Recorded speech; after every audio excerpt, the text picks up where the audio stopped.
Vamos passar para a dona Luzia para fazer a nossa prece.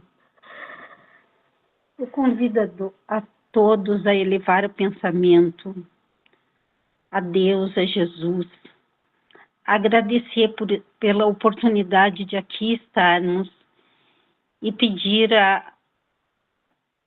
a orientação divina para a nossa aula, para que possamos aprender e que o Fabiano seja bem acompanhado, seja assistido, para ele poder nos passar os conhecimentos. Então, iniciamos a nossa aula de hoje, que assim seja. Boa noite, pessoal. Hoje, então, nosso tema, passamos ali por todas os migrados, agora nós vamos ver as grandes religiões do passado e as primeiras organizações religiosas. Então, não é palestra, é estudo conjunto, cada um vai lendo um pouco, vamos comentando, e o ideal é que a gente comente. Às vezes a gente viu uma frase, uma colocação que nos chamou a atenção e a gente fica em silêncio. E a riqueza estava em compartilhar isso, né? Porque ela pode abrir assim, um monte de informação boa. Tá bom? Passo para o seu Homero, então.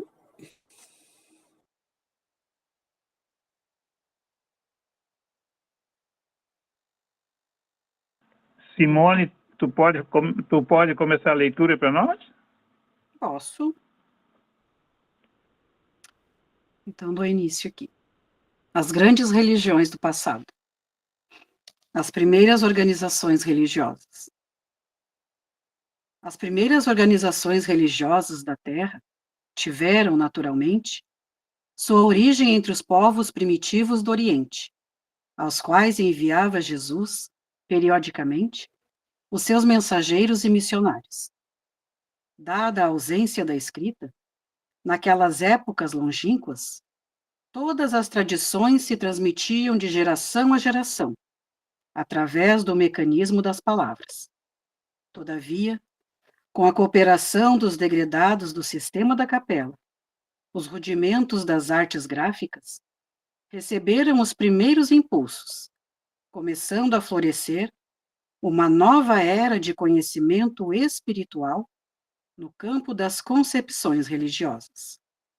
Os Vedas, que contam mais de 6.000 anos, já nos falam da sabedoria dos sastras, ou grandes mestres das ciências hindus, que os antecederam de mais ou menos 2 milênios, nas margens dos rios sagrados da Índia. Vê-se, pois, que a ideia religiosa nasceu com a própria humanidade, constituindo o alicerce de todos seus esforços e realizações no plano terráqueo. Bem informativo, né, Simone? Assim, mais bem, um texto introdutório. Eu gostaria de comentar alguma questão que te chamou? Não, amigo, como tu diz, está bem explicado aqui. É. Como faltava, assim, ainda falta escrita.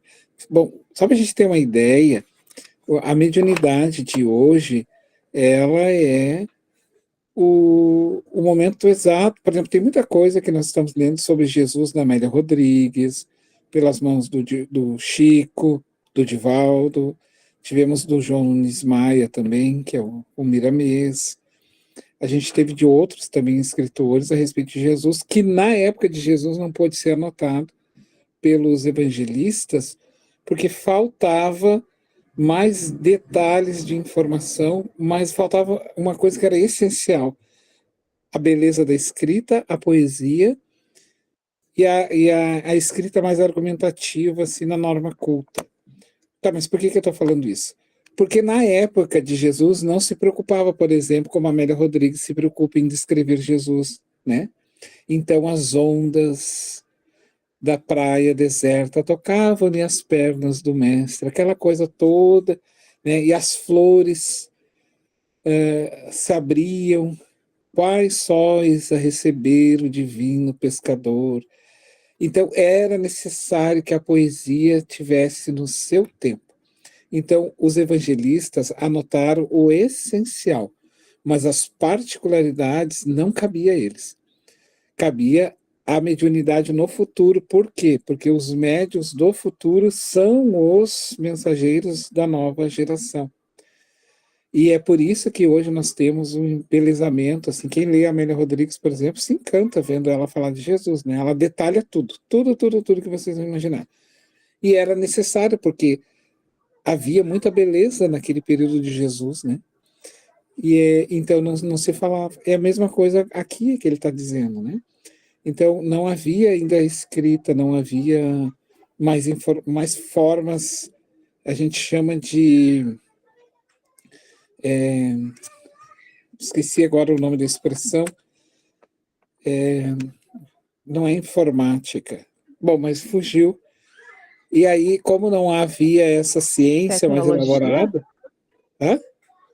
Tecnologia era a palavra que você estava buscando? Tecnologia, exatamente. Não havia... E tecnologia não é tecnologia só computador, né? Nem escrito tecnologia de todos os tipos. E aí, como não havia tecnologia, não se podia descrever ainda daquela forma os detalhes, porque eles nem estavam observando esses detalhes, né? Então, precisou se esperar o tempo, né, Mabi? E aí cabia aos médiuns belos, né? Com as suas mediunidades belas. Belas não no sentido de bonito, mas belo no sentido de almas mais evoluídas um pouco, que tinham alcance, né? Alguém gostaria de comentar alguma questão importante? Senão a gente vai seguindo. Vamos lá? Qual é o próximo? Lembrei daquela mensagem que a gente fez, né? Que a Amélia Rodrigues começa dizendo que chegaram os favônios do entardecer. Meu Deus, os favônios do entardecer. Exatamente.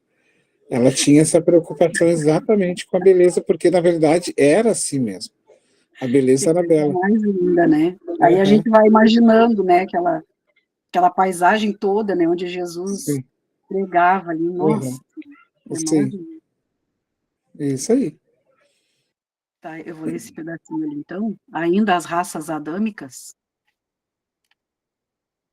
Não podemos, porém, esquecer que Jesus reunira nos espaços infinitos os seres proscritos que se exilaram na Terra, antes de sua reencarnação geral na vizinhança dos planaltos do Irã e do Pamir.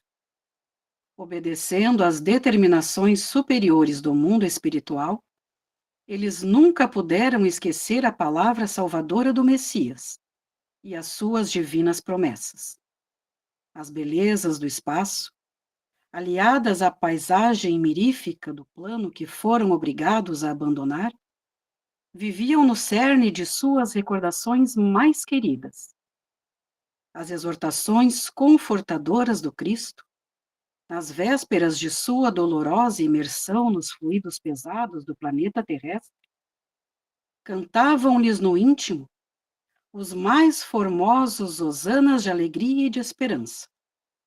Era por isso que aquelas civilizações antigas possuíam mais fé, colocando a intuição divina acima da razão puramente humana. A crença, como íntima e sagrada aquisição de suas almas, era a força motora de todas as realizações, e todos os degredados, com os mais santos entusiasmos do coração, falaram dele e da sua infinita misericórdia.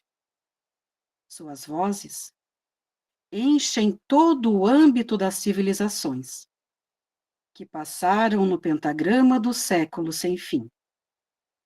E apresentado com 1000 nomes, segundo as mais variadas épocas, o Cordeiro de Deus foi guardado pela compreensão e pela memória do mundo, com todas as suas expressões divinas, ou, aliás, como a própria face de Deus, segundo as modalidades dos mistérios religiosos.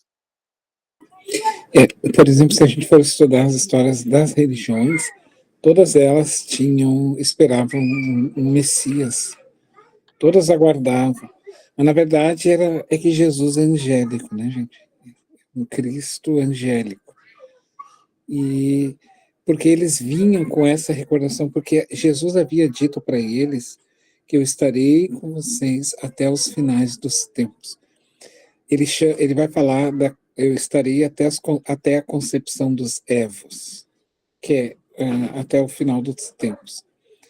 E eles vieram no inconsciente com isso. E daí, aonde eles se locavam nos continentes, nos lugares, eles tinham aquela ideia de que o Cristo voltaria. Então, eles sempre estavam, o Messias virá, o Messias virá. Só que, claro, né, por serem espíritos autoritários e violentos, a gente sempre imagina Deus conforme a gente é, né? Então, a gente imagina Jesus conforme a gente é. Um homem que vem, assim, violento. E aí, Jesus não veio dessa forma, por isso que nunca se identificou Jesus. Porque a gente sempre quer Jesus à nossa imagem, né, com o nosso conflito. E Jesus não tem os nossos conflitos. Jesus não era humano, tá? Ele se fez humano. Olha que bonito aqui, ó. As exortações confortadoras do Cristo na véspera de sua dolorosa imersão nos fluidos pesados. Que belíssimo isso daqui, ó. Ele vai fazer uma imersão, ele vai mergulhar nos fluidos pesados, no corpo do planeta terrestre. Então, ele se faz humano, porque ele já superou a condição humana na evolução. E aí, então, todos esperavam Jesus, todos esperavam um Messias, um Salvador. Todas as civilizações sempre esperavam um Salvador. Mas, na verdade, era que estava no inconsciente deles essa promessa de Jesus, né? Alguém gostaria de fazer algum comentário? Algum complemento? Eu gostaria, Fabiano. Pode sim. Eu gostaria que tu, se for possível, tu explicar melhor o que é se fazer humano. Se fazer humano digamos assim, a trajetória nossa é a trajetória humana. Nós, espíritos, estamos aqui. Por exemplo, assim, quando tu está no mundo espiritual, tu é denominado de espírito errante. O espírito errante é aquele tipo de espírito que não é o espírito que erra, tá? A palavra não tem significado nenhum com errar. Errante é de erraticidade. Então, o espírito errante é aquele que está no trânsito. O que é o trânsito? Ele está fora do corpo ou no corpo, ele é sempre um espírito sujeito ainda a reencarnar e se moldar no corpo físico. Ele precisa do corpo físico ainda por um bom tempo, então ele é chamado de espírito errante. Então, ele é humano, é nesse sentido. Ele se torna humano porque ele está nesse trânsito. Jesus não estava nesse trânsito, ele já tinha superado, ele já estava num outro nível. Ele estava numa outra condição, ele está na condição de Cristo, que é uma condição espiritual. Então, Jesus, ele não era humano, por não estar humano de humanidade terrena, mas então ele se faz humano, ele se apresenta entre nós, tomando um corpo, e ainda por cima um corpo diferenciado, muito diferenciado. Ele toma lá dos fluidos da terra, né, diferente dos nossos, e para aqui ficar com a gente, trazendo a sua mensagem, nos chamando, e retorna para o seu mundo psíquico de beleza, que a gente não consegue, eu pelo menos não consigo nem imaginar, mas é nesse sentido, ele não era humano no sentido de estar sujeito às angústias e necessidades. Isso. Tá. Mas ele se faz, né? Ele se faz. É tipo assim, por exemplo, eu pegar qualquer um de vocês e levar numa escolinha de criança e dizer assim, agora nós vamos nos fazer criança aqui para as crianças, mas nós não somos mais crianças. Vocês entendem? Então, eu posso fazer isso? Posso, mas eu não sou mais criança. Eu volto à minha condição de adulto. É mais ou menos nesse sentido. Essa realidade infantil eu já superei, eu já sou um adulto. Né? E aí Jesus era um adulto espiritual. Tá ótimo. Muito obrigada, viu? De nada. Mara, pode falar, Mara? Ah, oi, pessoal, tudo bem? Eu acho legal lembrar, Fabiano, que embora Jesus, né, não tivesse os sentimentos, né, que nós tínhamos, não nos identificávamos com ele por esse motivo, ele teve seus momentos de humanidade também, né? Não de humanidade em termos emocionais, mas assim, ele chorou, ele ficou nervoso, né? Quando ele entra no templo, chicoteia. Então, eu acho que, na verdade, a gente precisa lembrar desses momentos também, trazer para nós isso, por quê? Porque para a gente entender que nós passamos por vários estágios também, né? Então, mesmo tendo, às vezes a gente tendo vontade de ser melhor, a gente vivenciando as coisas que a gente vai lendo, que a gente vai aprendendo, né? A gente, muitas das vezes, quando a gente desequilibra um pouquinho, a gente nos cobra muito. Então, a Joana fala muito sobre isso, de lembrarmos da nossa humanidade, né? De lembrarmos que nós não damos conta o tempo todo, devido ao ego que nós ainda temos, as dificuldades que ainda carregamos, não temos forças necessárias ainda para poder desenvolver as nossas virtudes, então tudo isso nos deixa muito vulneráveis, né? Jesus não ficou vulnerável, mas ele não se reteve também de ter algumas humanidades, né? Demonstrar que ele também tinha algumas humanidades para nós. Acho que é isso. Uhum. O espírito Miramês, no livro Maria de Nazaré, ele fala deste momento do templo, do chicote. Sim. Na verdade, ele dá um outro retrato, né? Ele vai dizer que, na verdade, Jesus não teria feito aquilo. É o que ele vai dizer. É que quando Jesus entra no templo, as cabras se assustam com Cristo que estava entrando ali naquele momento. E aí vários espíritos que estavam ali saíram em disparata e aí assustaram os animais saíram derrubando tudo que tinha pela frente, assim, sabe? Então eles alegaram que Jesus estava bravo, assim, nesse sentido. E uma das coisas que é interessante, por exemplo, por que os adventistas não comem carne de porco e tem algumas religiões que não comem, porque dizem que o porco seria imundo, porque Jesus teria tirado o espírito do menino, do jovem gadareno, e o espírito, então, teria entrado em porcos e se atirado do abismo. Daí também o Miramês explica, dizendo que, na verdade, não. É que os animais percebem os espíritos, né? Eles têm uma mediunidade assim, aguçada por um próprio instinto de conservação, e aí os porcos também viram os espíritos que estavam ali na volta e se assustaram e saíram correndo, né? E caíram assim nos seus fossos. Eu me lembrei de Emmanuel, que na verdade não é Emmanuel, é o Divaldo. Até foi essa semana, Mara, que eu vi essa colocação do Divaldo, que Jesus chorava, na verdade, porque era um momento de oração, de entrega a Deus, de compaixão. Assim. Ele tinha uma profunda compaixão por todos nós. Assim. Um amor incomensurável. Assim. Então ele entrava em êxtase, assim, de alto nível espiritual, porque isso é uma coisa que a gente precisa conceber, né? E Jesus Cristo,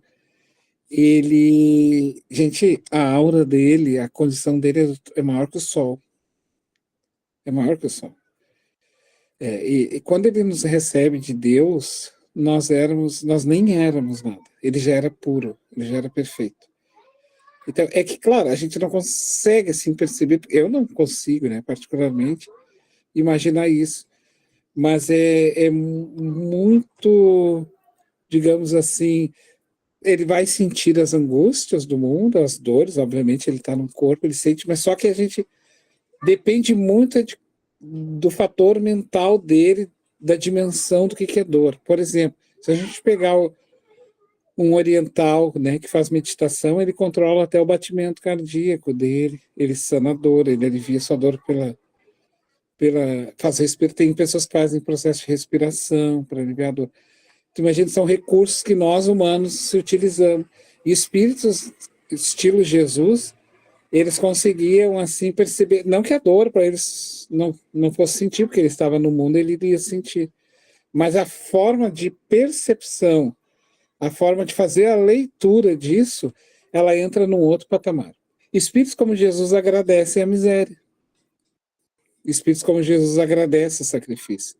Diferente de nós, que às vezes rezamos para Deus, para que Deus nos tire a dor, nos tire esse Jesus. Espíritos na condição de Jesus agradecem. Porque é um outro nível de consciência. Tem uma colocação de Jesus que ele diz assim, em um dos momentos dele com Deus, ele diz: obrigado, meu Deus, por ter me tirado do meu deleite da opulência e me reduziste ao nada. Quando Jesus fala assim, obrigado por ter me tirado do meu deleite da opulência, a gente tenta imaginar o que era este deleite desta opulência onde ele vivia.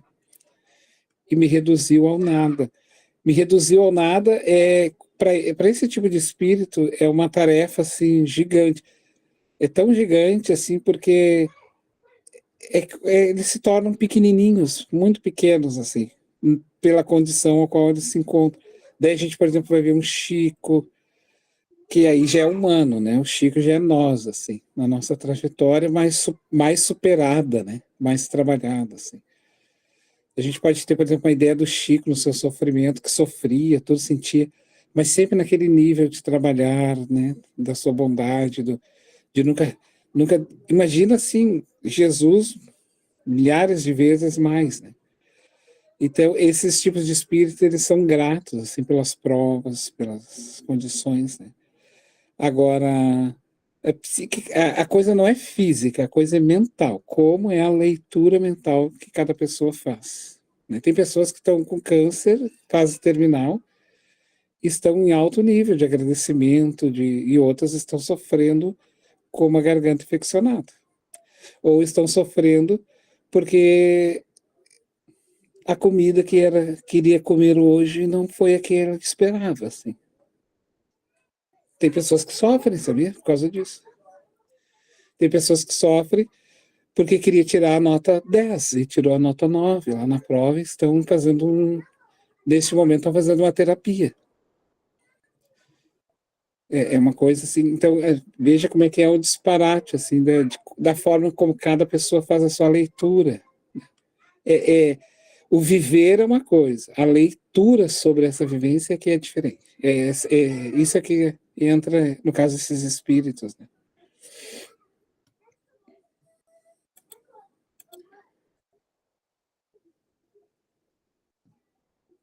Vamos continuar. Se alguém, a Mara quer continuar falando, alguém mais, Simone, Aldo, que falou agora há pouco, Rosa.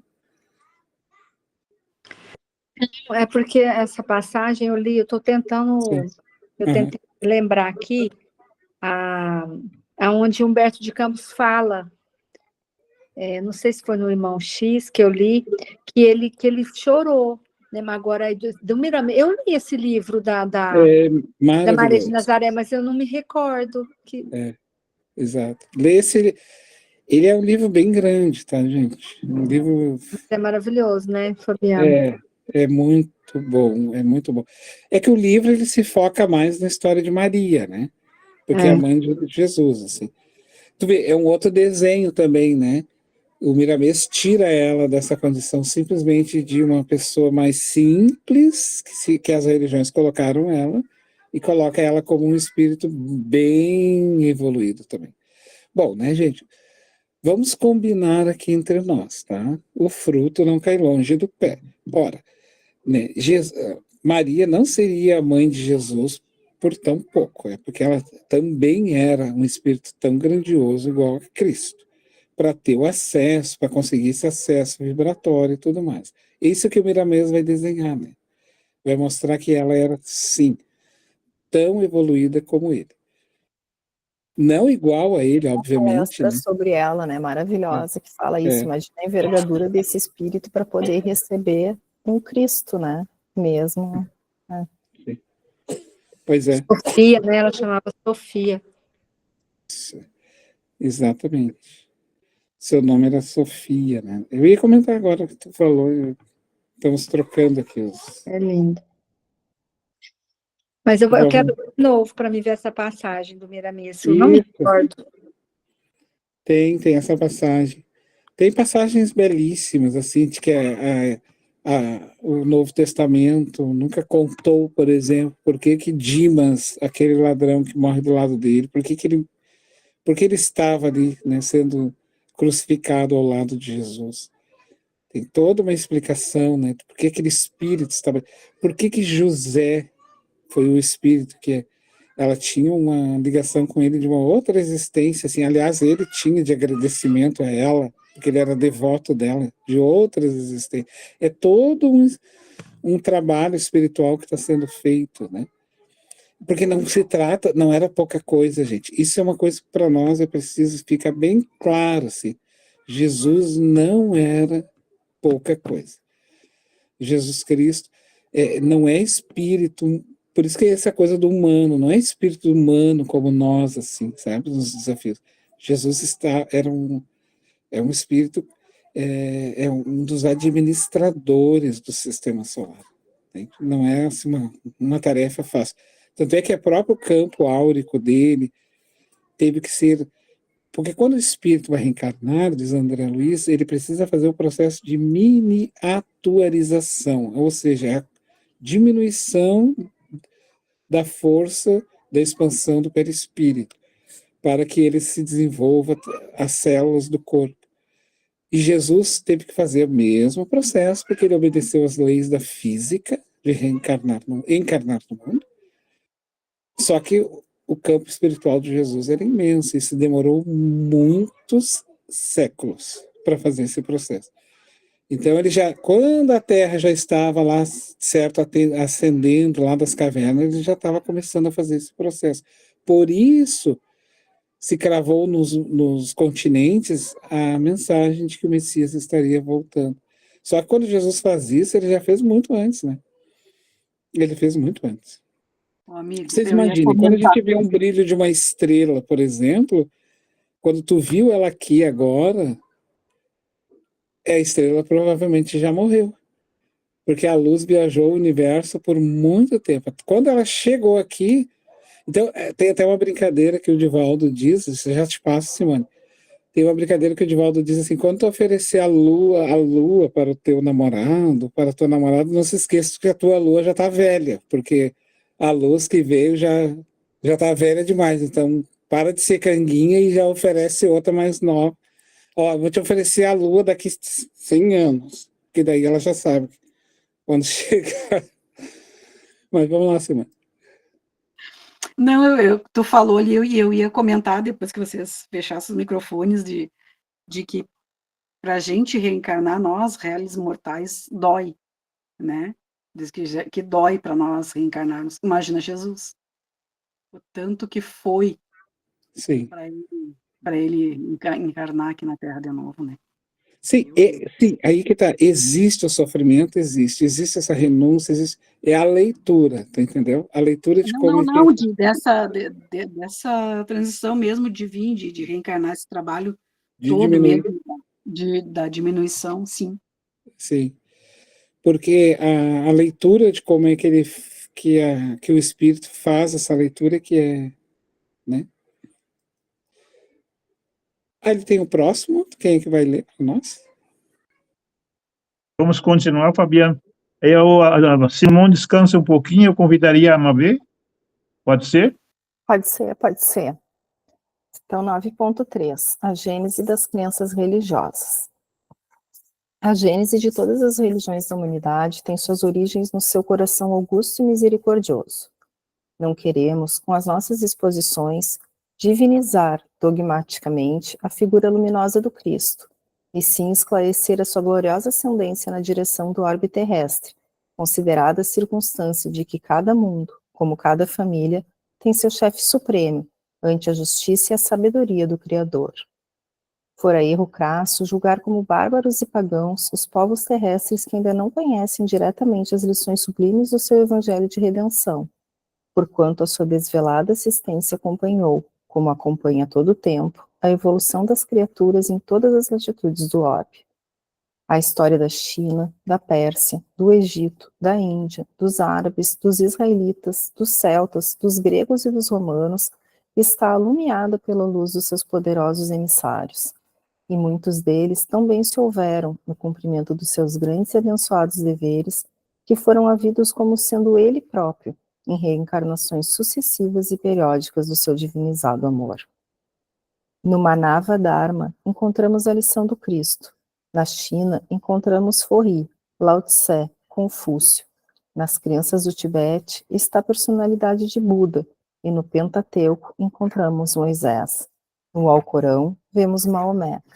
Cada raça recebeu os seus instrutores, como se fosse ele mesmo, chegando das resplandecências da sua glória divina. Todas elas, conhecendo intuitivamente a palavra das profecias, arquivavam a história dos seus enviados, os moldes de sua vinda futura, em virtude das lembranças latentes que guardavam no coração, acerca da sua palavra nos espaços, tocado de esclarecimento e de amor. Quer comentar alguma questão, Mabi, para nós? Não, isso me lembra uma coisa que algumas pessoas, assim, que são mais materialistas dizem, que a Bíblia foi toda inventada, que é uma réplica de textos mais antigos, dessas religiões orientais, né? E aí a gente vê por trás disso uma ignorância, no sentido da falta do conhecimento mesmo, e que vem o Emmanuel nos esclarecer que, na verdade, existe essa reiteração, porque já estava cravado na intuição de todos esses seres, né?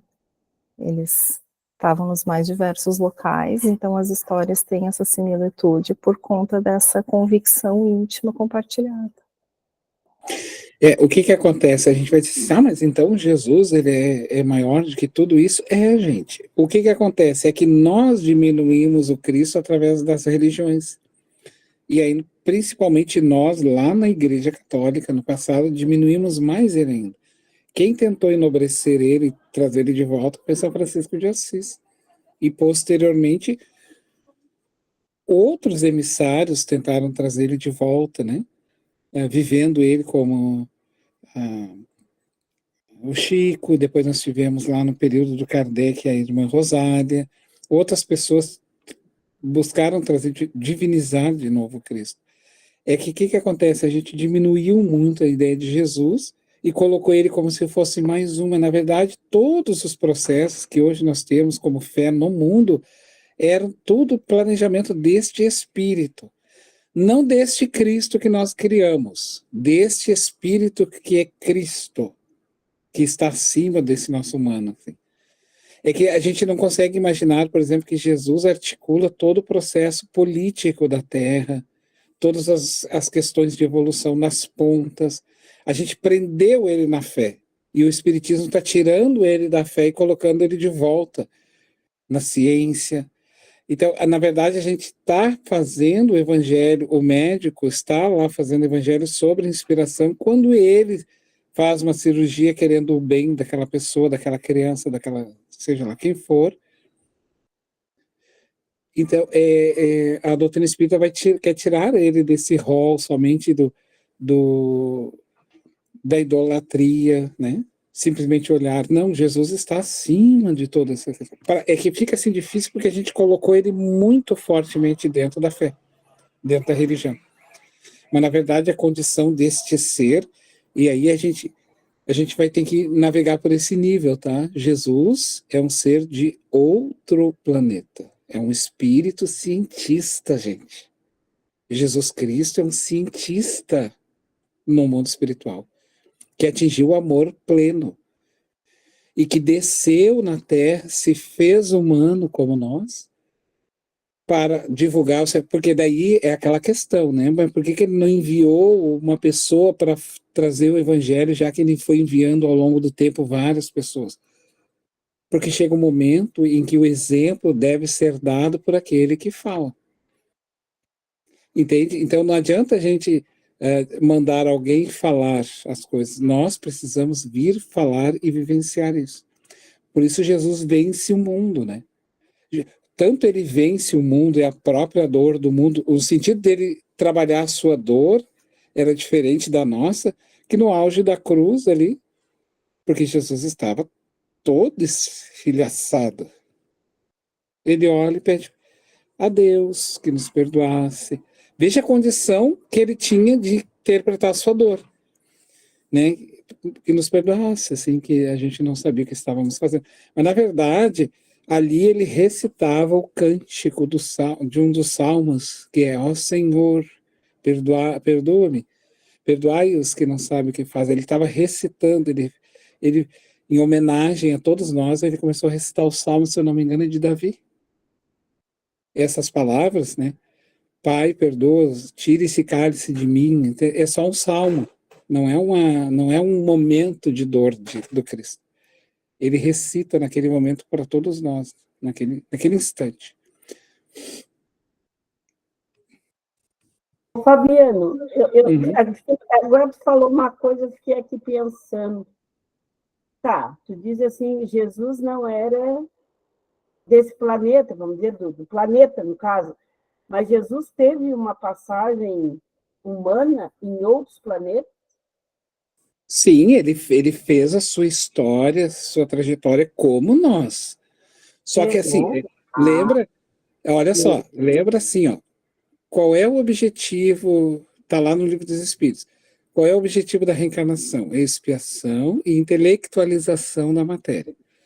Então, intelectualizar a matéria, a matéria em si, gente, ela só evolui quando o espírito manifesta nela sua potência de co-criador. Então, existe Deus, espírito e matéria. Deus criador, espírito criatura e matéria criada. Então, o espírito é como se ele ganhasse uma argila na mão, mais ou menos. Daí, daquela argila, ele tem que fazer toda a sua escola. Ele vai criar um lápis, ele vai criar um papel, vai criar uma árvore, vai criar isso, vai criar... Ele tem que ir criando, assim. E aí, aquela matéria vai evoluir. O planeta, ele tem que evoluir junto no espaço.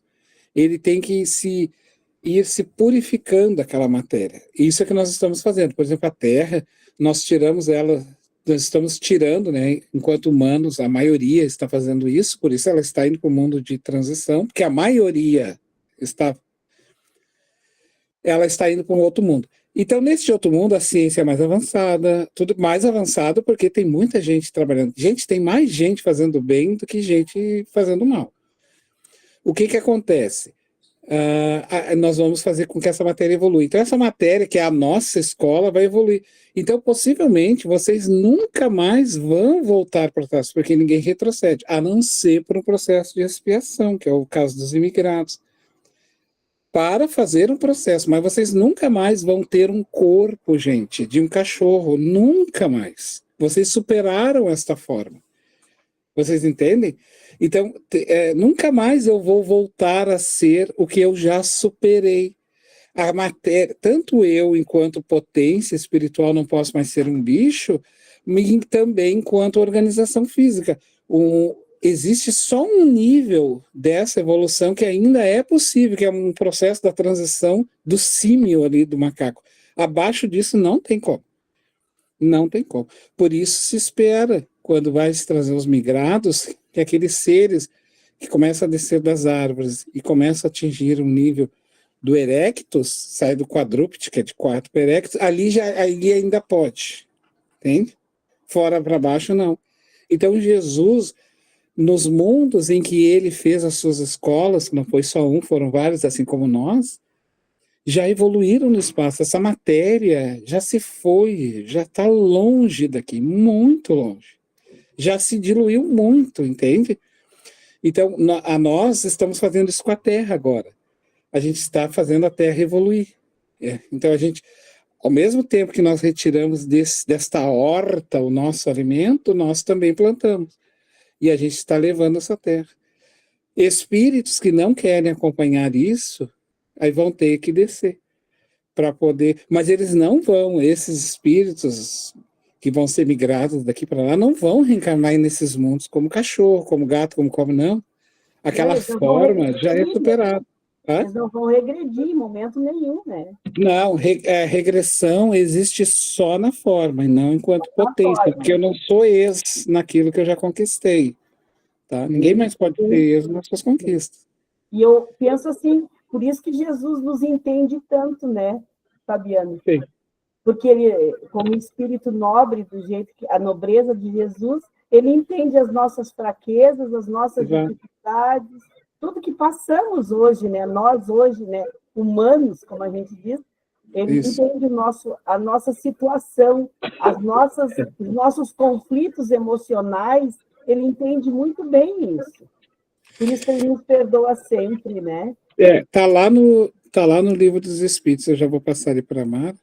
Tá lá no Livro dos Espíritos assim: todo átomo será anjo, assim como todo anjo foi um átomo. Então, baseado nessa informação, porque a gente não precisa de muita informação, a gente tem que só pegar e fazer o feeling do Kardec, que é o bom senso. Kardec era chamado de bom senso por causa desse feeling. Bom, se todo átomo se torna anjo e todo anjo um dia foi átomo, logo todos os espíritos já foram pequenas células, pequenos princípios inteligentes, porque senão haveria, aí eu vou ferir a lei de Deus, haveria um privilégio, e não existe privilégio na lei de Deus.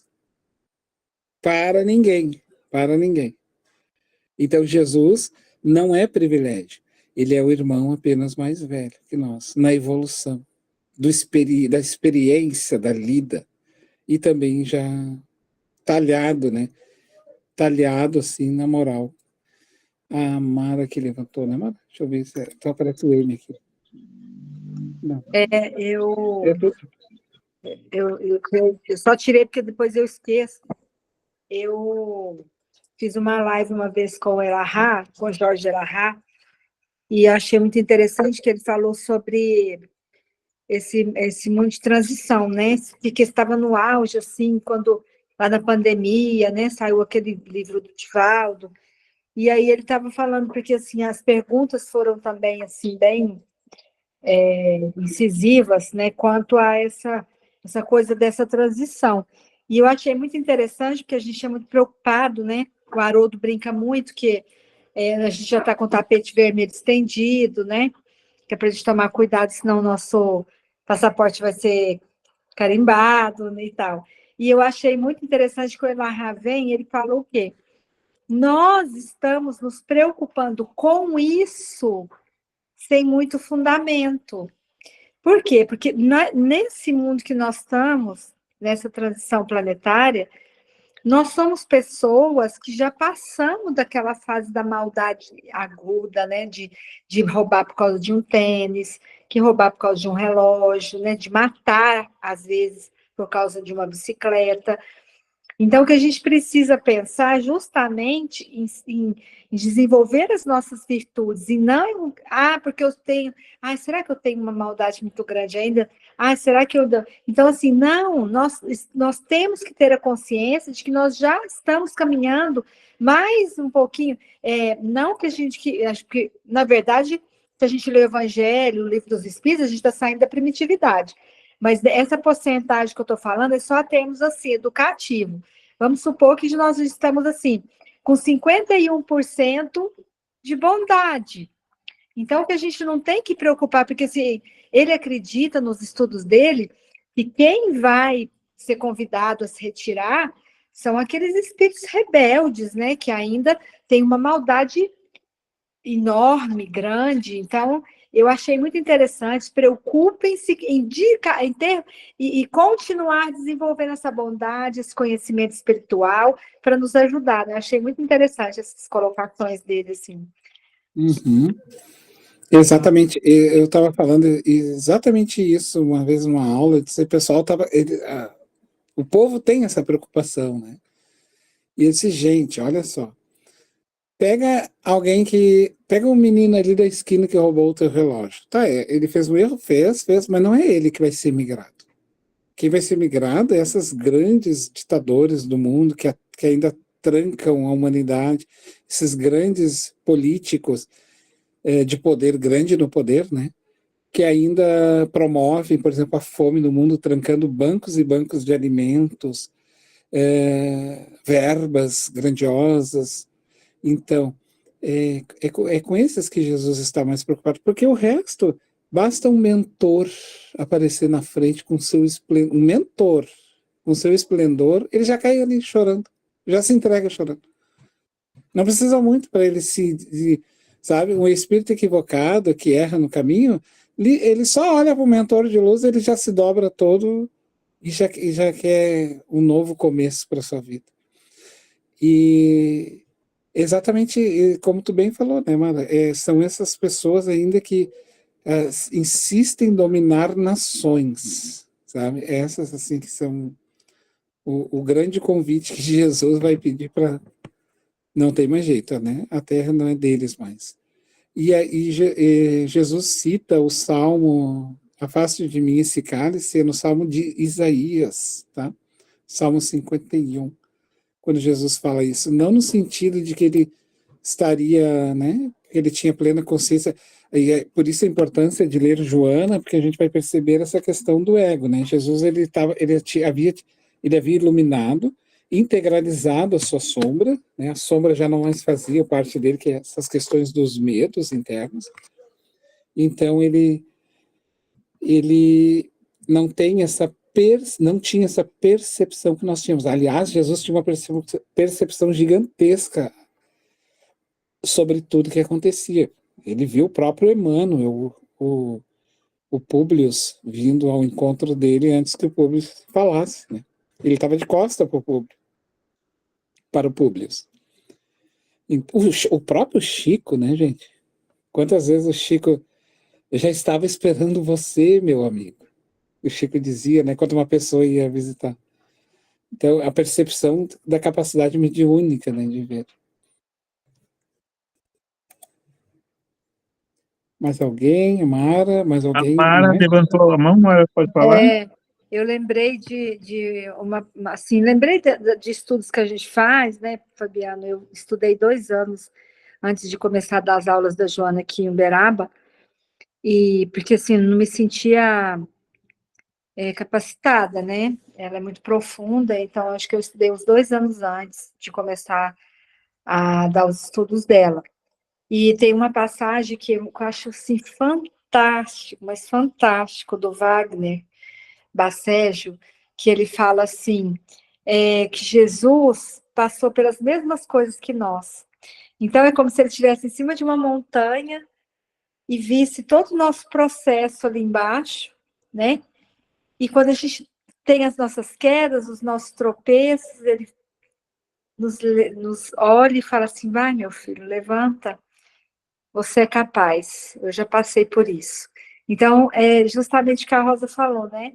A gente, assim, dele saber que nós somos capazes, porque ele passou por isso. Então, o mais bonito é isso, né? Dele acreditar que ele sabe que a gente pode, que nós podemos, né? Uhum. Conseguimos.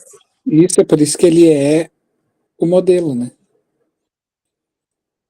Exatamente. Ele vai se tornar esse modelo, né, para nós, assim, porque nos mundos em que ele foi fazendo a sua evolução, gente, enquanto a gente talvez estivesse navegando lá pelos reinos, Jesus já estava trabalhando questões profundas da alma dele, né, em outros mundos, assim.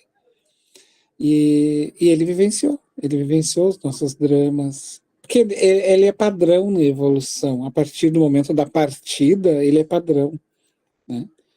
Esses conflitos, porque somos de uma essência divina, somos iguais, assim, nesse sentido. Eu botei ali, então, a segunda... A Cleonice levantou a mão, Fabiano. Queria falar um pouquinho, Cleonice? Eu não qual é o autor do Maria de Nazaré? Miramês. Ah, tá. Esse aqui, então, né? Esse mesmo. Esse é o Miramês, João Nunes Maia. E tem o Francisco de Assis também, que é divino, que é um divisor de águas. Esse é inesquecível, né? De todas as biografias que eu li dele, eu acho fantástica. O Francisco de Assis, literalmente, assim, mas literalmente ele é a sequência de Paulo Estevam. É como se terminasse a história do Paulo e seguisse a história de João. É literalmente a sequência, assim, psicográfica. Quem lê o Paulo Estevam, depois lê Francisco de Assis, vai ver, porque o livro começa falando da história de João Evangelista, né? E aí a gente vai ver que é a sequência assim, do livro Paulo Estevam. Ontem eu estava ontem não, como é que é? Ontem foi quarta, na terça-feira, eu estava na aula, ou foi ontem? Ah, não lembro. Ontem eu estava no Daniel, na terça eu estava do Arismar lá. E aí eu lembrei, não sei se foi ela ou foi o Daniel, que falou sobre Paulo Estevam, e aí eu lembrei que o Chico falava para nós que antes eu achava muito engraçado, assim, duas coisas que eu achava muito engraçado do Chico falar, pela minha maturidade, talvez, né, espiritual, na época, que a gente tinha que perdoar 70 vezes 7, eu tinha mania de fazer essa conta, que eu falava, nossa, mas é muita coisa. A gente tinha que ler 5 vezes, pelo menos, o livro Paulo Estevam antes de desencarnar. E eu estou tão longe que eu acabei de ler na mesa a primeira vez. Gente, eu vou contar uma coisa para vocês. Eu, desde os assim, 18 anos, 19 anos, que eu tentava ler Paulo Estevam até o final, eu não conseguia. Eu começava, aí eu avançava um pouquinho. Aí eu parava. Aí eu começava, nossa, agora eu vou ler, tá? Não, nós vamos começar tudo de novo, não vou seguir porque eu não lembro mais. E eu voltava tudo, e eu ia de tudo de novo. Aí vamos supor assim, eu avançava um capítulo e parava de novo.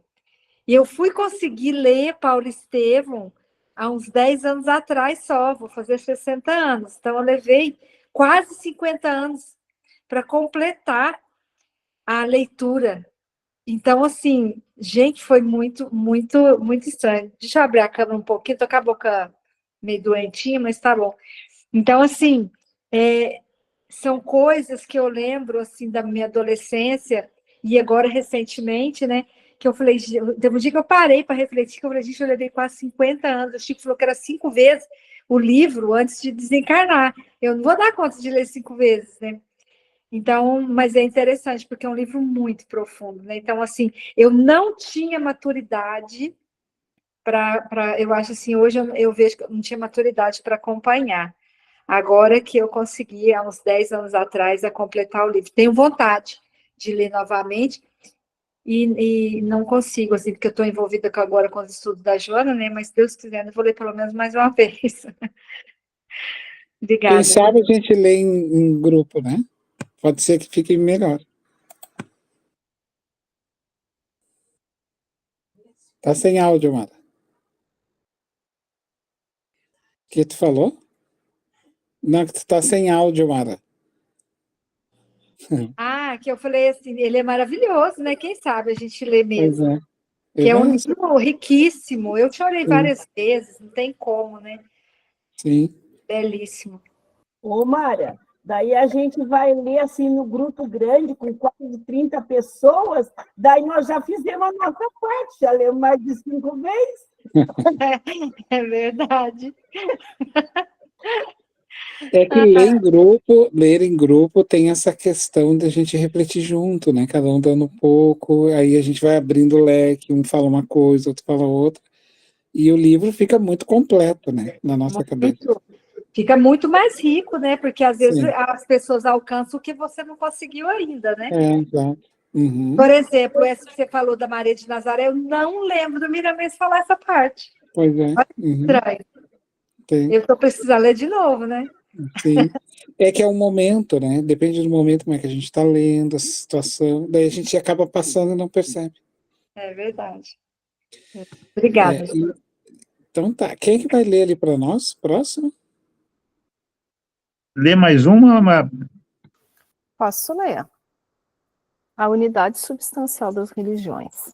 A verdade é que todos os livros e tradições religiosas da antiguidade guardam entre si a mais estreita unidade substancial.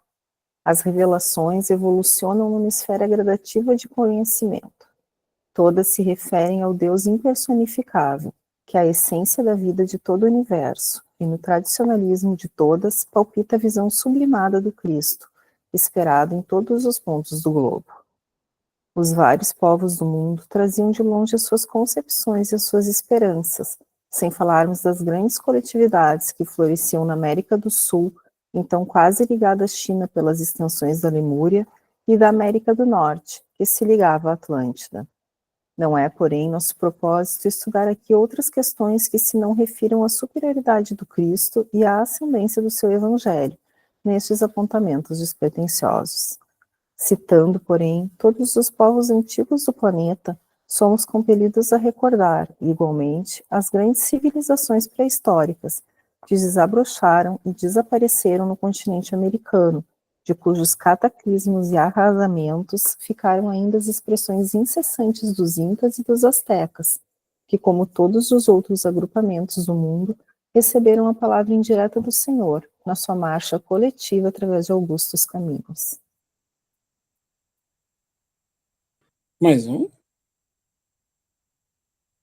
Sim. As revelações gradativas.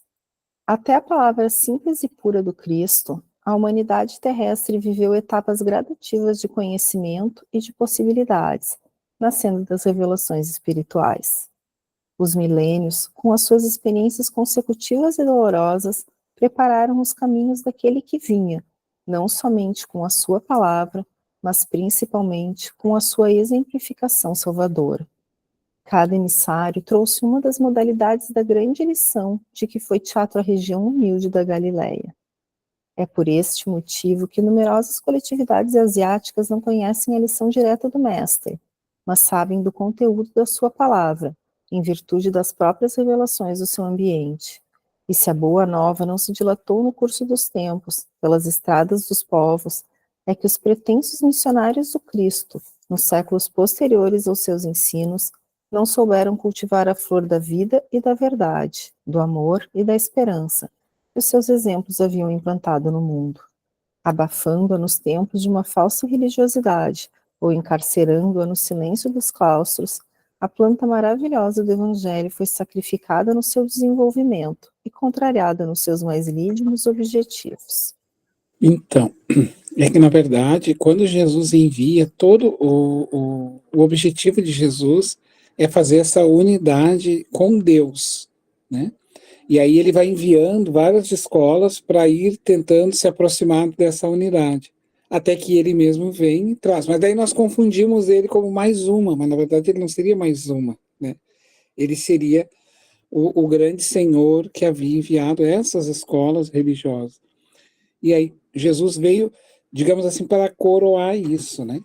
Só que a gente sabe que espíritos acabam se utilizando dessas mensagens e deturpando. Daí, novamente, ele vai fazer esse trabalho de limpeza psíquica, vamos dizer assim, enviando outros emissários para que eles pudessem. Porque Jesus... mas por que Jesus não vem de novo e faz isso? Gente, é assim, ó.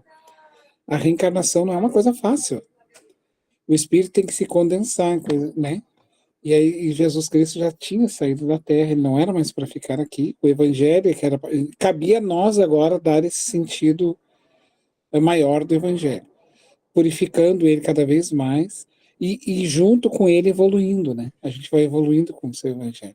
Então a missão, a tarefa do Cristo, que é o governador, isso é muito interessante, a gente precisa entender ele sempre como esse governador. Vamos tirar o Cristo das igrejas, vamos tirar o Cristo da cruz, o Cristo...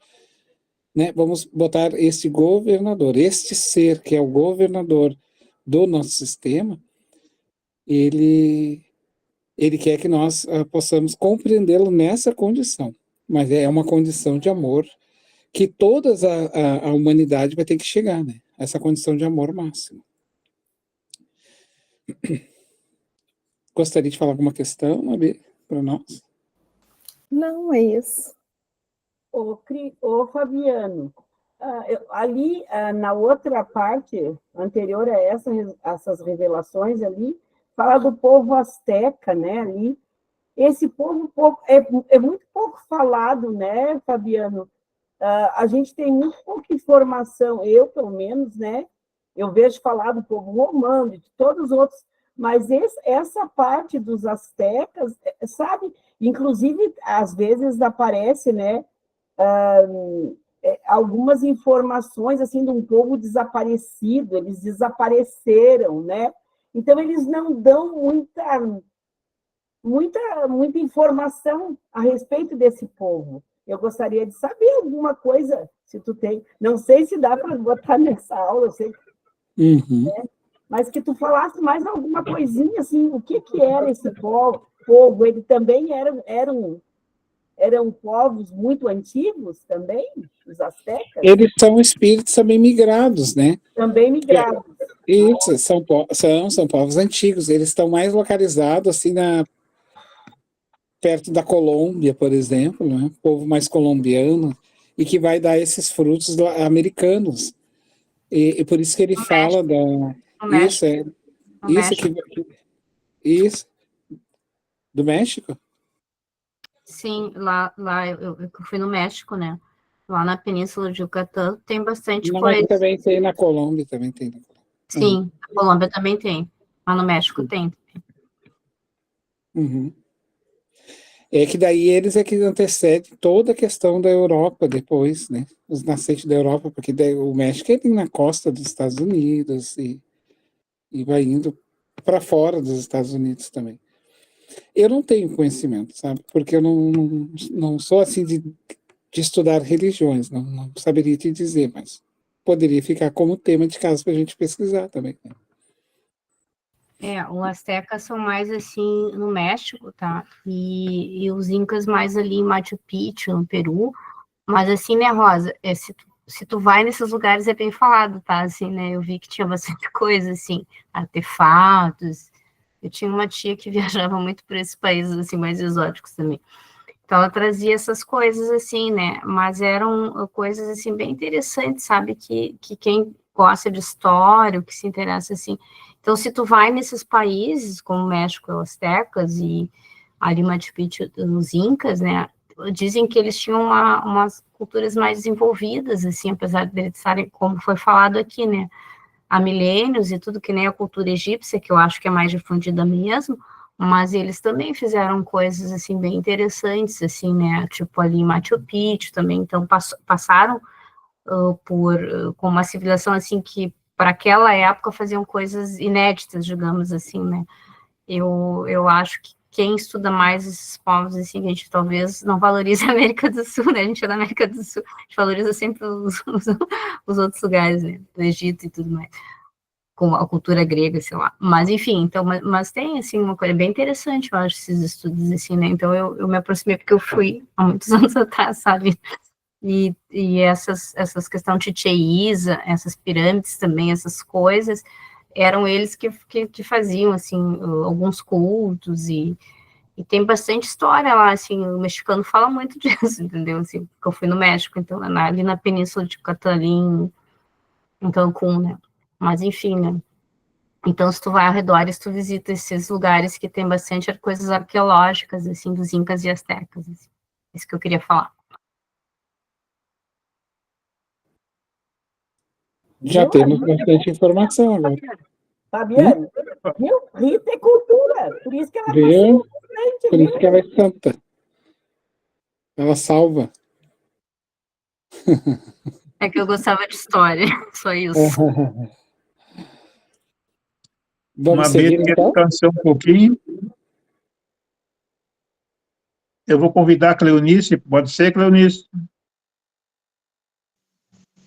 Pode ser. Preparação do cristianismo.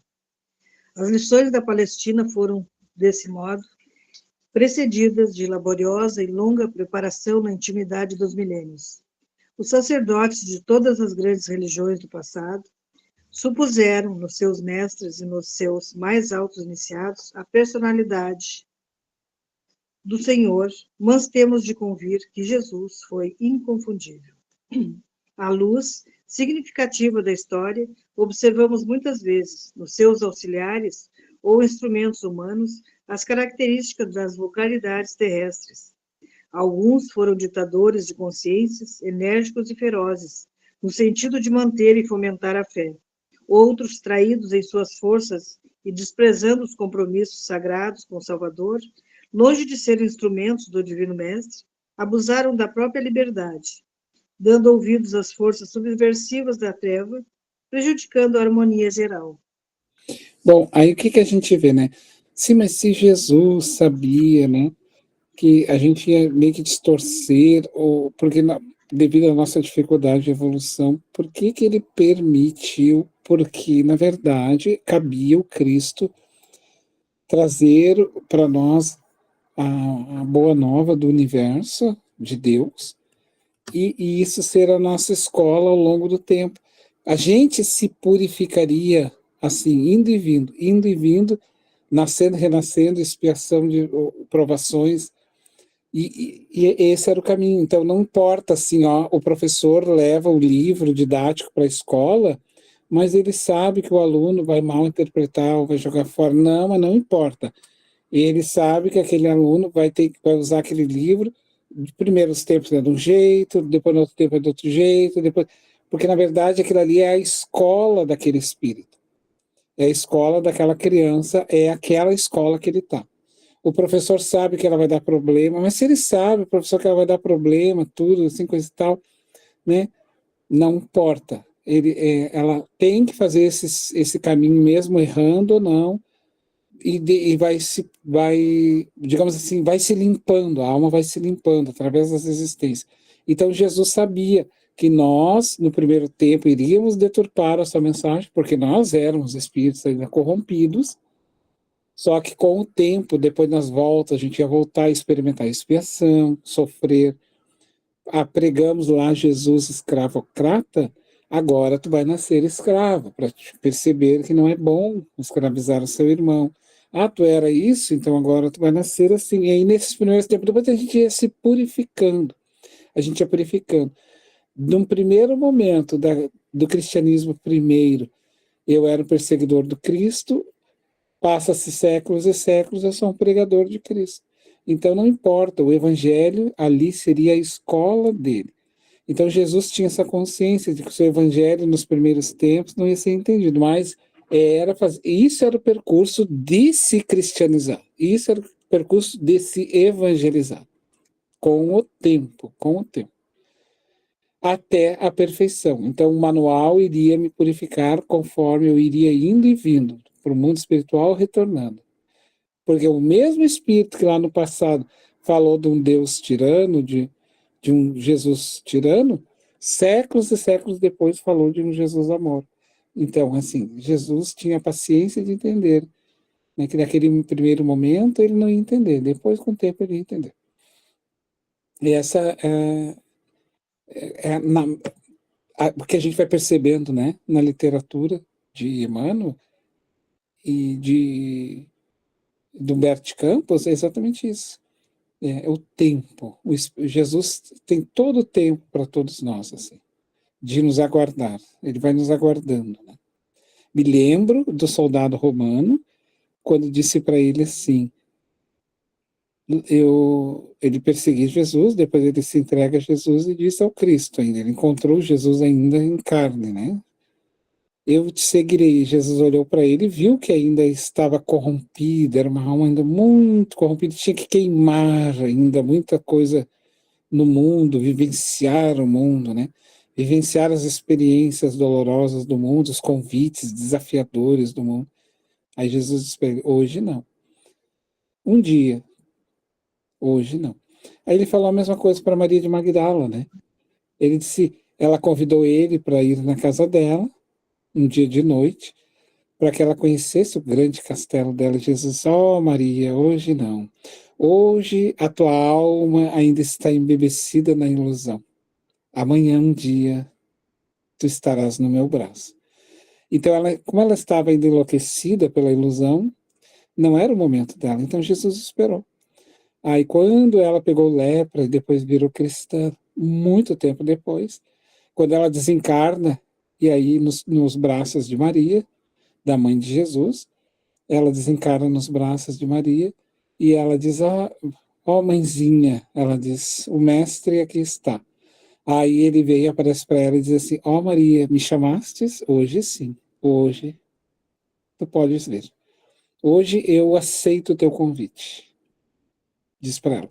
Então, Jesus tem todo o tempo do mundo, assim, sabe? Ele sabe que a gente está deturpando, mas na verdade ele sabe que esse deturpar no futuro vai fazer com que a gente depois seja a nossa própria escola de corrigir, a nossa escola de evolução, a nossa tarefa. Alguém gostaria também de fazer alguma contribuição, trazer aqui para nós?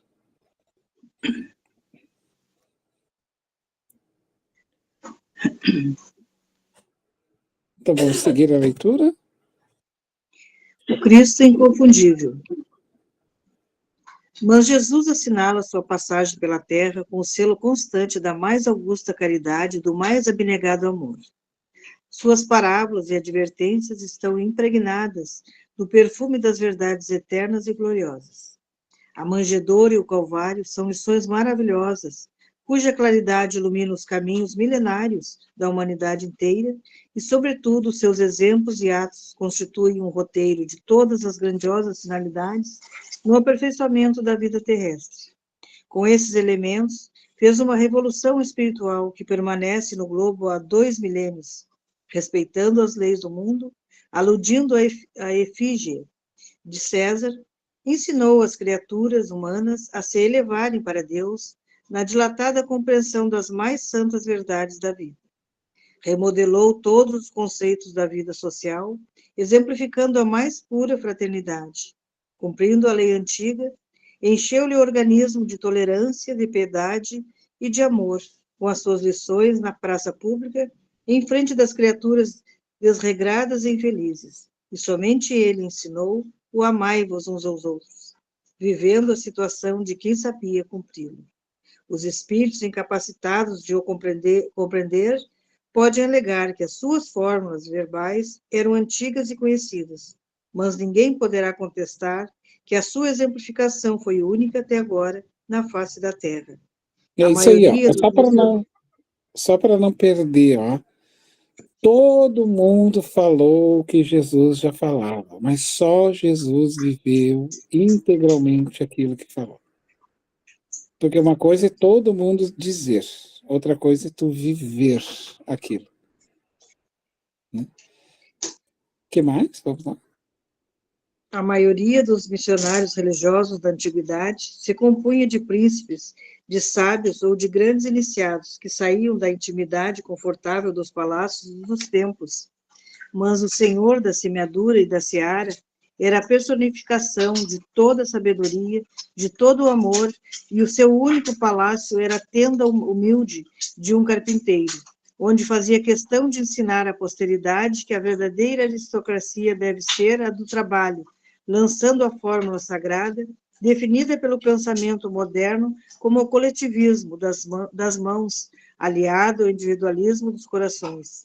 Síntese social para a qual caminham as coletividades dos tempos que passam, e que, desprezando todas as convenções e honrarias terrestres, preferiu não possuir pedra onde repousasse o pensamento dolorido, a fim de que aprendessem os seus irmãos a lição inesquecível do caminho da verdade e da vida.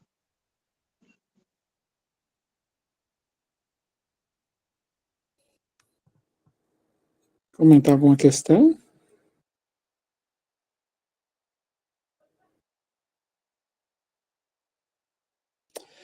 Lançando a fórmula sagrada definida pelo pensamento moderno como a aristocracia deve ser a do trabalho, como o coletivismo das mãos, aliado ao individualismo dos corações, síntese social para a qual caminham a coletividade dos templos que passam e que, desprezando todas as convenções e honrarias terrestres, preferiu não possuir pedra onde repousasse o pensamento dolorido, a fim de que aprendesse seus irmãos na lição inesquecível do caminho, da verdade e da vida. Então, todos vieram como príncipes, todos tiveram seus luxos, renunciaram, mas não viveram integralmente como Cristo viveu, desde o seu nascimento, desde da sua vinda. O Emmanuel fala no último capítulo do livro Fonte Viva, que se chama-se Natal. ele desenha mais ou menos isso para nós, dizendo que o trabalho, a missão de Jesus, e além do que ele falava, também a sua vivência, que a manjedoura é um recado do plano espiritual para nós, né? Do não ter absolutamente nada e do nada nós surgirmos, né? Para a nossa vida plena, assim, de caminhada, né?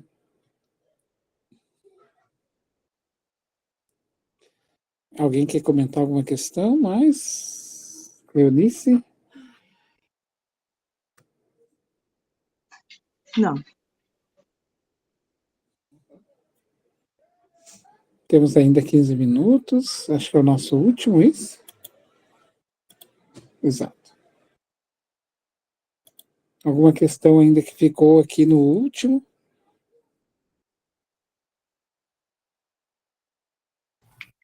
Eu acho que ali, né, quando tu estava lendo agora, né, Fabiano, é para destacar bem essa questão, assim, onde fazia questão de ensinar a posterioridade que a verdadeira aristocracia deve ser a do trabalho, né, e também falou ali, né, do coletivismo das mãos, né, não é o que se pensa muito aqui hoje na Terra, né, assim, né, se sempre atrelado à aristocracia a uma coisa de valores materiais, né, e da riqueza, ou ritos, assim, né, e ele mostrou que ele, né, tinha uma vida humilde, carpinteiro, com uma lição, né, sempre, né, porque como tu mesmo falou, muitos acharam que ele ia chegar daquele jeito, de uma forma como um rei, sei lá, cheio de joias, e como era, assim, na época, hoje, assim, né, então, como ele veio mais humilde, carpinteiro, e ficou sempre no meio dos mais até necessitados, né, também por isso, muitas vezes não foi reconhecido, porque se esperava que a grandeza estava nesses valores materiais que a gente tem até hoje, né? Então, acredito que ali é uma chamada, assim, né? Quando ele fala ali, né? E ele, a aristocracia deve ser a do trabalho, né? Destacou essa palavra ali, né? E não preocupado com as convenções e honrarias terrestres. É isso, né? Nós ainda somos muito presos a isso, né? Ah, o rei da Inglaterra, ah, tem aquela coisa assim, todo mundo vai ver o casamento real, a gente é muito ainda, por mais que a gente saiba que não é o mais importante, mas a gente é muito preso a esses ritos da aristocracia, então Jesus mostrou que não daria a riqueza nisso, não, mas sim no trabalho, no amor ao próximo, veio humilde, nasceu numa manjedoura, né, tudo que seria o contra se esperava, assim, na época, né, contraditório, assim, ao que se imaginava que seria, por isso que talvez tenha essa negação, né, ainda estão esperando, não chegou, e a facilitação, né, porque aí tu falou, se espera que ele se viesse como nós somos, mas não só isso, né, mas se esperava também desta forma, né, que a gente ainda está muito preso nisso, né, a gente é o rei, como se aquilo fosse dignificar a pessoa, né? Tem uma coisa que eu gosto, uma frase, não é o cargo que te dignifica, mas é tu que dignifica o cargo, mas a gente ainda acha que é o cargo, né? O título, a honraria ali, olha. Então, só para uma chamada aqui, né, na gente, sempre lembrar isso, né? É que todo ensinamento desses líderes é sempre um ensinamento na questão do material. Sempre está envolvido essa questão. E o Cristo, ele está envolvendo a questão moral mais profunda da alma, né? Que está além do corpo. Eu vou mostrar aqui para vocês um estudo da Joana de Ângeles. Ele está dentro... Eu vou compartilhar aqui com vocês. Eu quero que vocês prestem atenção o que é o Cristo de fato, tá? Assim, ó, dentro da concepção da Joana, e que eu vou mostrar aqui para vocês uma ideia de sucesso e fracasso na visão de Joana de Ângeles. E aí eu trouxe dois personagens ali, Jesus lá no Sinédrio sendo julgado, e o Pilatos, então, ali, apresentando ele ao povo, e abaixo ali do lado, tanto direito quanto esquerdo, mas inferior ali o Cristo, está o Super-Homem e o Christopher Reeve. Nós temos ali, então, o personagem, a personificação, e ao lado, então, nós temos o ator Christopher Reeve sentado com a família ali do lado. Tá, mas o que tem a ver, né? Isso aqui é o que nós estamos discutindo, qual é o papel dos reis solar, do que é o Cristo. Né? Não é essa discussão humana nossa, Jesus está acima. Jesus nem pode ser chamado de filósofo, tá, gente? Jesus é o verbo encarnado. O que é o verbo? É aquele que conjuga em todos os tempos. Eu hoje, nós, eu, tu, ele, nós, vós. Então, o que Jesus traz é para todos os tempos. Então, esse verbo, ele significa dizer que a palavra dele serve para qualquer tempo. Diferente de nós, que as nossas palavras, o nosso ensinamento se esgota com um tempo e um novo ensinamento vem. Por isso ele não é considerado filósofo, porque filósofo fica divagando em cima dos conceitos humanos, das problemáticas humanas. E Jesus, digamos que ele apresenta as soluções, assim, mais internalizadas. Então, vocês só me acompanhem, eu vou dizer para vocês, aqui está o coração de Joana de Ângeles. Dentro do meu ver, tá? Então, a Joana traz a ideia de sucesso e fracasso humano. Para os espíritos superiores, para os humanos, sucesso é ter, né? Sucesso é ser, sucesso é aparecer. Fracasso é o contrário de tudo isso, é a pessoa que não tem nada disso. A pessoa que não tem título acadêmico, a pessoa que não tem sucesso na vida, a pessoa que não possui coisas, né? Não é bem vista, não é bem quista. Ao contrário, para os espíritos superiores, ela vai dizer em outro momento, em outro texto, que o sucesso é o contrário, e o fracasso também. Sucesso é quando a alma vence a si própria nos seus mais, digamos assim, nos seus sentimentos mais profundos. E fracasso é aquela pessoa que viu no mundo os êxitos. Ao contrário. Então, aí ela diz assim, ó, a visão transpessoal, ou seja, a visão que transcende o ser humano, né, a própria pessoa, de sucesso e de fracasso, e ela está no próprio ser, ou está íncito na pessoa interior. Por que ela está no próprio ser? Por exemplo, Jesus era o verdadeiro sucesso, porque estava nele. Então, assim, o sucesso, gente, a ideia de sucesso é uma coisa nossa, é uma conquista nossa, não é uma conquista do ambiente onde eu estou. Porque eu posso, neste momento, Fabiano, tá?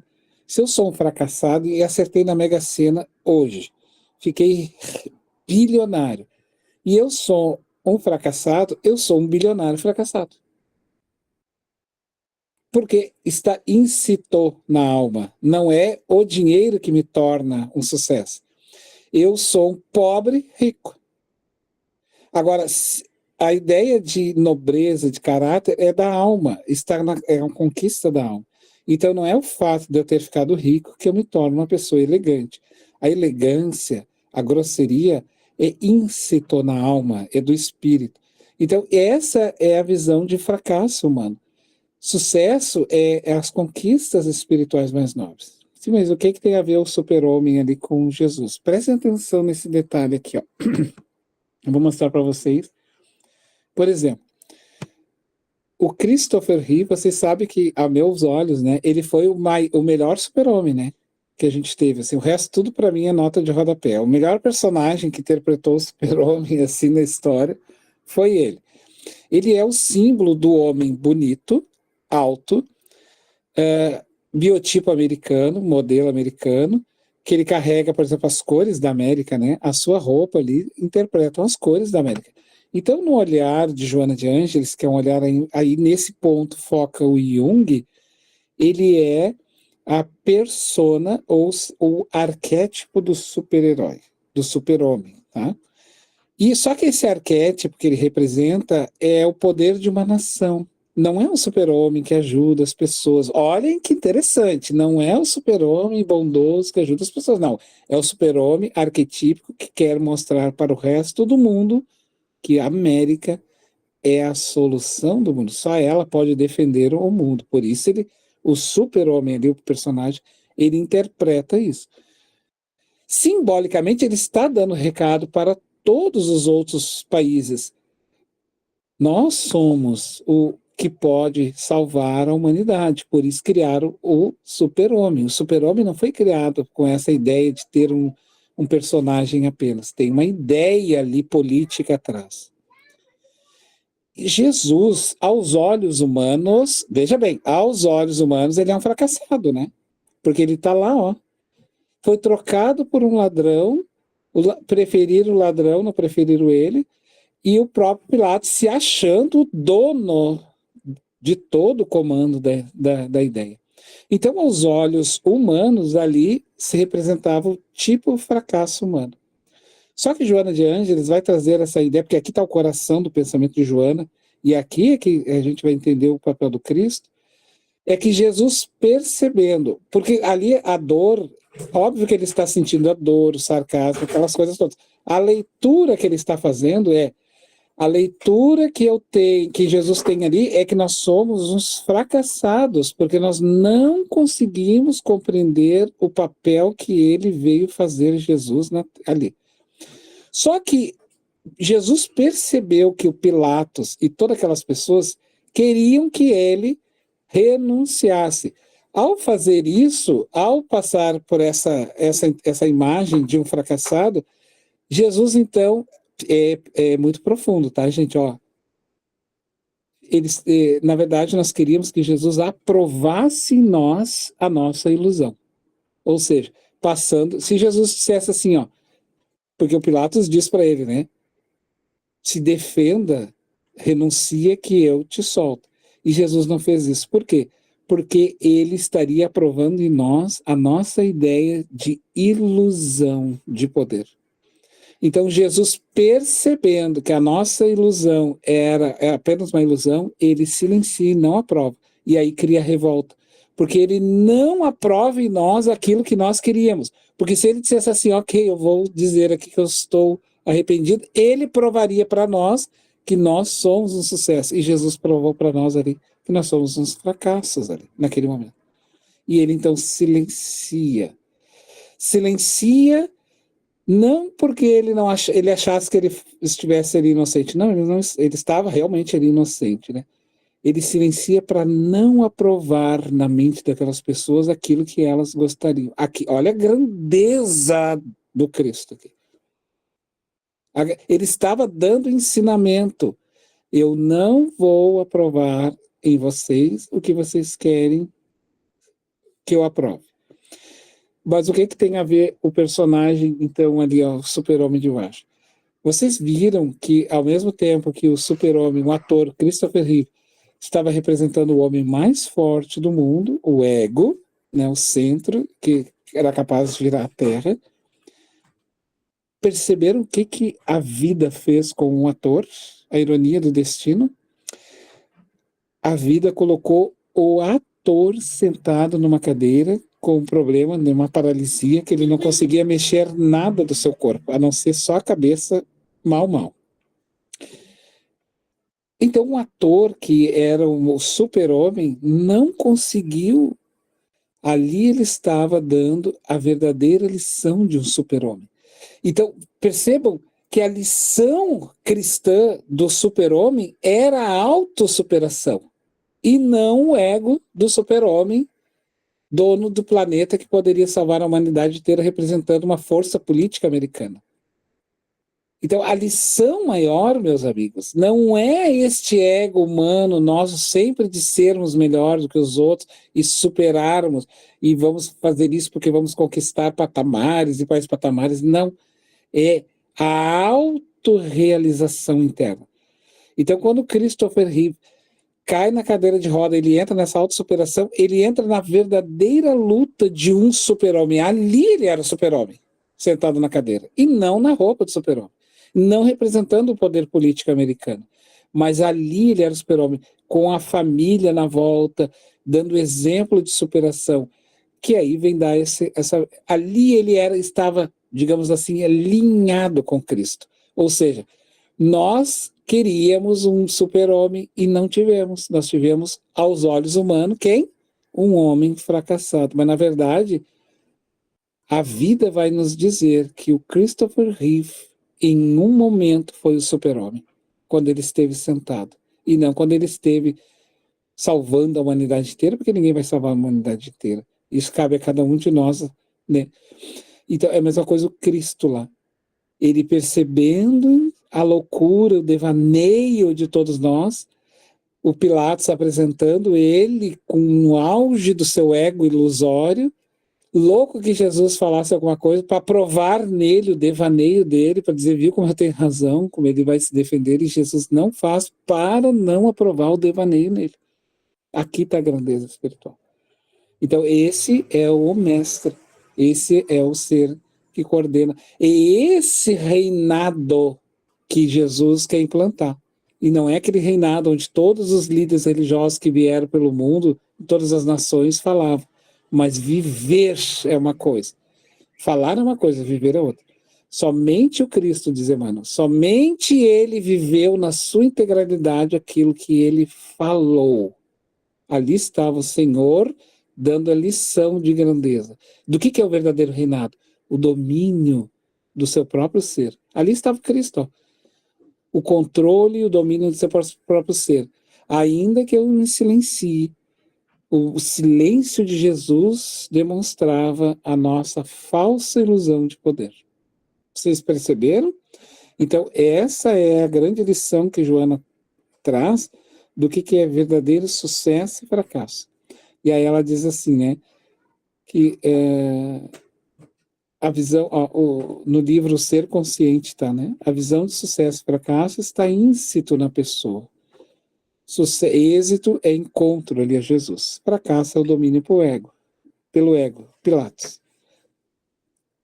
Êxito é encontro. Jesus sim, havia se encontrado a sua essência mais pura. Fracasso era o Pilatos lá, dominado pela própria ilusão de achar que tinha um poder. Não tinha nada. Não tinha nada. Então era isso que eu queria mostrar para vocês um pouquinho, para sustentar essa ideia do Emmanuel.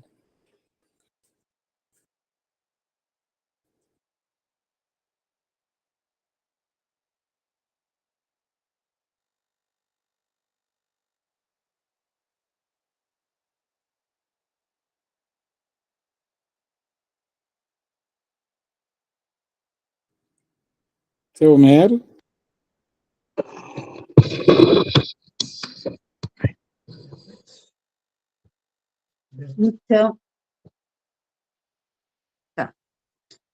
Então eu convido a todos para elevar o pensamento a Deus e a Jesus, agradecer por mais essa oportunidade que nós tivemos, por essa aula que nos enriqueceu o espírito, nos fez compreender as lições de Jesus mais um pouco. Agradecemos e desejamos a todos uma semana de bênçãos e de muita ação no sentido de nos melhorarmos. Obrigada a todos e assim encerramos a nossa aula, dando uma boa noite. Que assim seja. Sim, Boa noite, pessoal. Boa noite. Todos Boa noite. Boa noite. Obrigado. Obrigado. Obrigada. Boa noite. Boa noite.